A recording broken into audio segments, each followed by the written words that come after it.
Hi, hello, welcome back. So today we are with a new video. It's all about home health coding. So here in this video, I have clearly explained the step-by-step guide for medical coders, those who are new into this home health coding. So here you will get a clarity like how it going to work or how it's working already.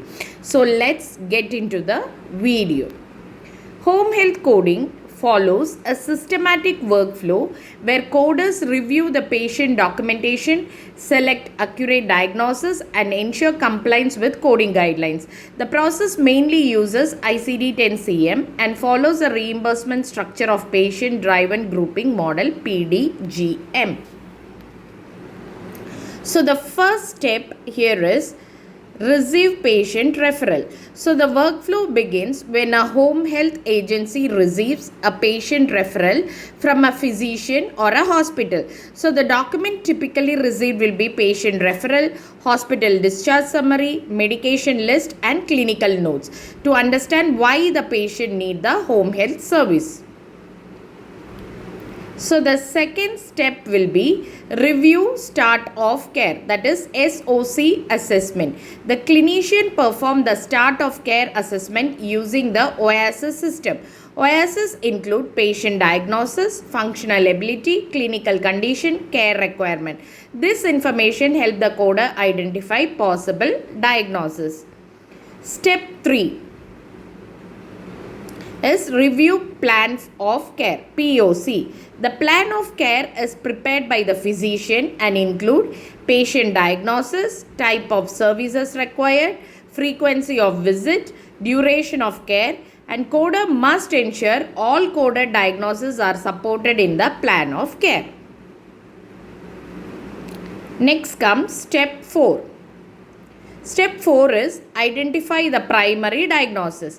The primary diagnosis is the main condition responsible for home health services. Example, if a patient receives home nursing for diabetic foot ulcer, the primary diagnosis will relate to diabetes with ulcer. Next comes step 5. Step 5 is identify secondary diagnosis. Secondary diagnosis include comorbid conditions that affect patient care. Example, hypertension, diabetes, COPD or heart failure. These conditions can influence treatment complexity and reimbursement. Next is step 6. Step 6 is assigning diagnosis codes. The coder assign appropriate code according to ICD-10-CM guideline. So the important rule which should be followed is code to the highest specificity, follow sequencing rule and ensure documentation supporting the diagnosis.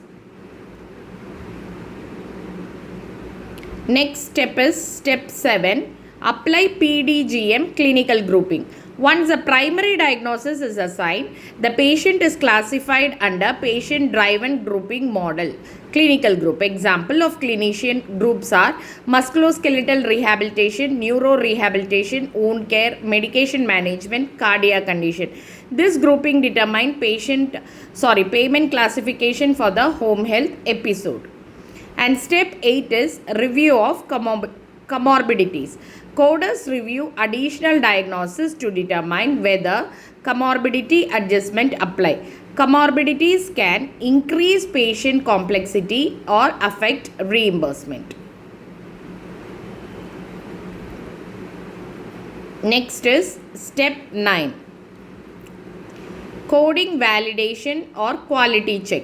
Before finalizing the code, coders verify documentation support, correct code sequencing, coding guideline compliance, accuracy of diagnosis selection. This helps prevent claim denials and audits. And the final step, step 10 will be submission. So here, final code submission. Before finalizing the codes, coder verify the documentation support, correct code sequencing, coding guideline compliance, accuracy of diagnosis selection. So again, this will help to prevent the claim denials and audits. So that's all about home healthcare.